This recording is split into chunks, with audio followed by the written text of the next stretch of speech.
Okay, Acts 10, I'm going to be reading to you from the NIV. You can follow along. Alright? At Caesarea there was a man named Cornelius, a centurion in what was known as the Italian regiment. He and all his family were devoted and God-fearing. He gave generously to those in need and prayed to God regularly. One day at about 3 in the afternoon he had a vision. He distinctly saw an angel of God who came to him and said, Cornelius. Cornelius stared at him in fear. What is it, Lord? He asked. And the angel answered, your prayers and gifts to the poor have come up as a memorial offering before God. Memorial offering before God. Now send men to Joppa to bring back a man named Simon who is called Peter. He is staying with Simon the tanner, whose house is by the sea. And when the angel who spoke to him had gone, Cornelius called 2 of his servants and a devout soldier who was one of his attendants. He told them everything that had happened and sent them to Joppa. About noon the following day, as they were on their journey and approaching the city, Peter went up to the roof to pray. He became hungry and wanted something to eat, and while the meal was being prepared, he fell into a trance. He saw heaven open and something like a large sheet bring down to the earth by its 4 corners. It contained all kinds of 4-footed animals, as well as the reptiles of the earth and the birds of the air. Then a voice told him, get up, Peter, kill and eat. Surely not, Lord, Peter replied. I have never eaten anything impure or unclean. The voice spoke to him a second time. Do not call anything impure that God has made clean. This happened 3 times, and immediately the sheep was taken back to heaven. Turn to your neighbor and say, he wasn't a very good listener. He wasn't a very good listener. Not a good listener. Okay? While Peter was still thinking about the vision, the Spirit said to him, Simon, 3 men are looking for you.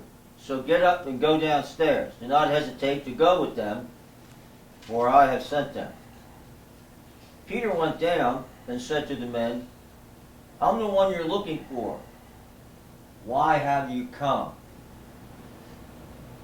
They didn't say, where's Simon?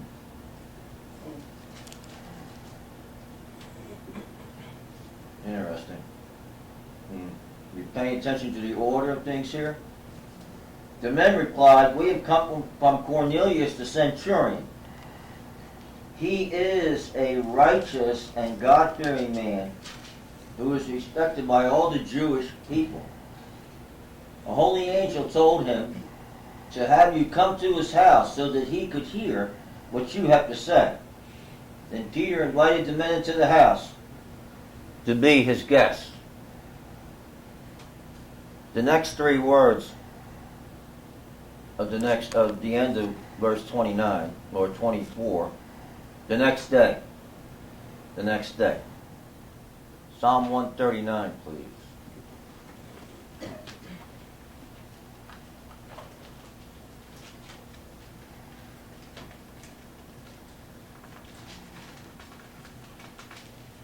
Psalm 139.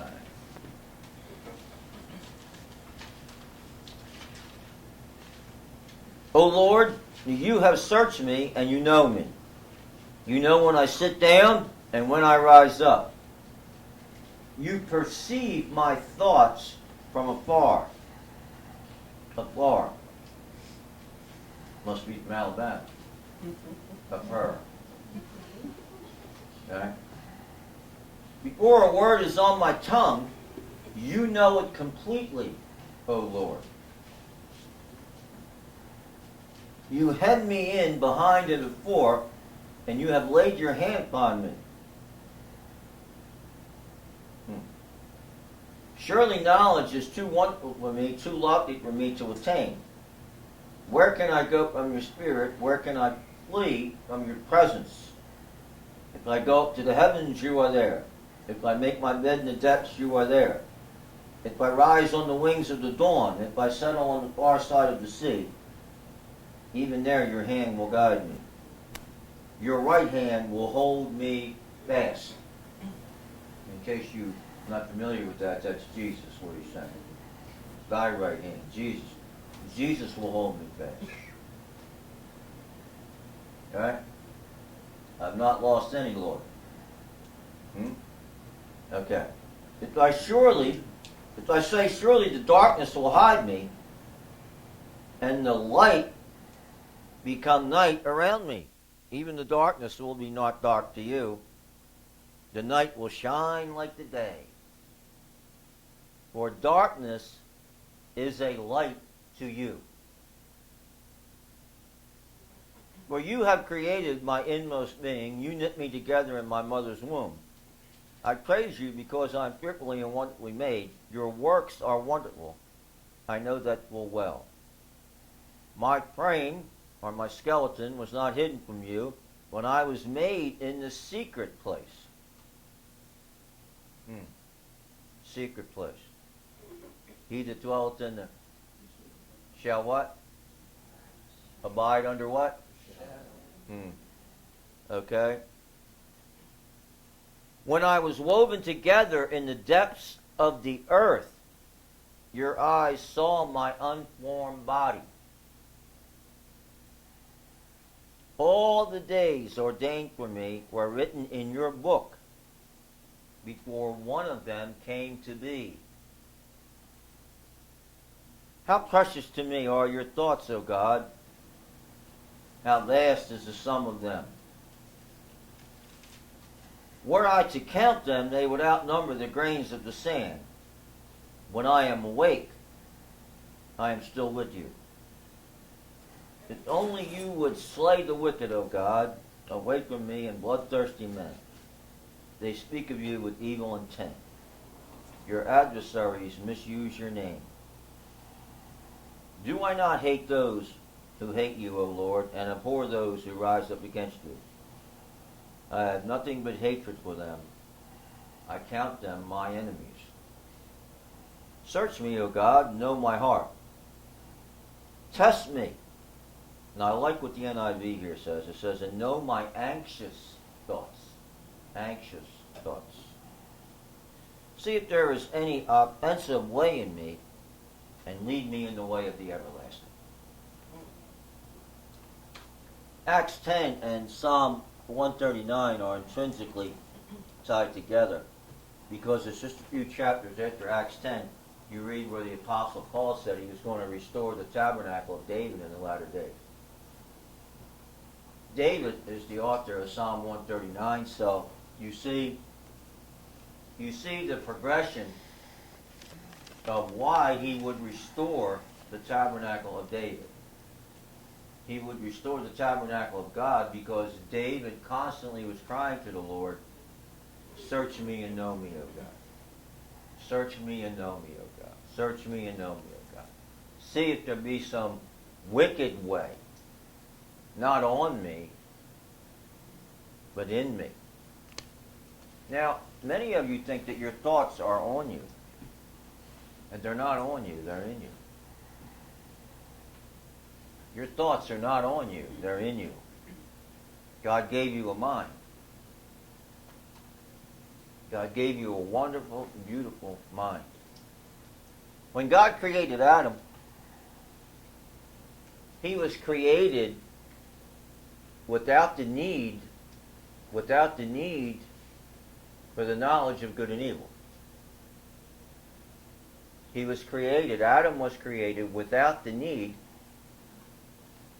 for the knowledge of good and evil. Why? Because good and evil had been redeemed. Everything that God redeemed was in the garden. And it was there for man's good, it was said. He told him, you can do whatever you want, but don't eat and don't touch, because in the day you do, you're going to die.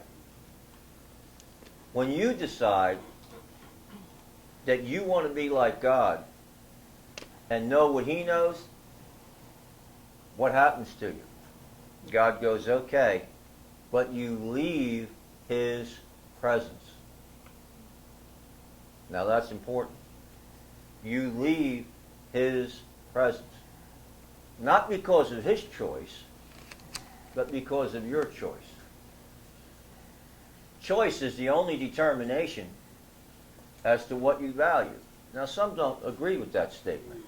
They think it's narrow, some think it's very broad. All right? I happen to like it because I think it's spot on. People tell me all the time, I'm sorry, but they continue to do the same thing. I'm sorry, and they continue to do the same thing. I'm sorry, and they continue to do the same thing. Now, how many times when you see people tell you I'm sorry and continue to treat you the way they treat you, do you not believe that they're sorry? Usually the second time around is when we get, there must be a little more to this. The determination of what you value is what you give honor to. Because what you give honor to determines the priority that you're going to practice it in. Right? God does not determine your priorities. You do. God does bring you opportunities to adjust your priorities. That is called change. The adjustment of your priorities is called change. Change. Change. Adam simply had one task. You and I will go for a walk in the garden, and I'm going to give you instruction on how to maintain it.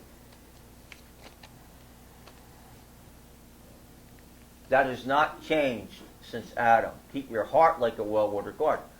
What God the Father was telling you was that you'll walk with me, and you'll honor my thoughts, and you'll practice my words, right? Then they will lead you along the path called purpose that I have for your life, and you will discover your destiny in me. Now that's an important factor here. Every time I hear someone say, well, I thought, you say those words to me, you just hit me with a baseball bat. It's not that maybe you have my attention. It's not that, hey, I want you to listen to me. Believe me, when you say those words to me, well, I thought, you have my undivided attention. Because I automatically know where the priority of your thoughts are. And it's not on the things of God.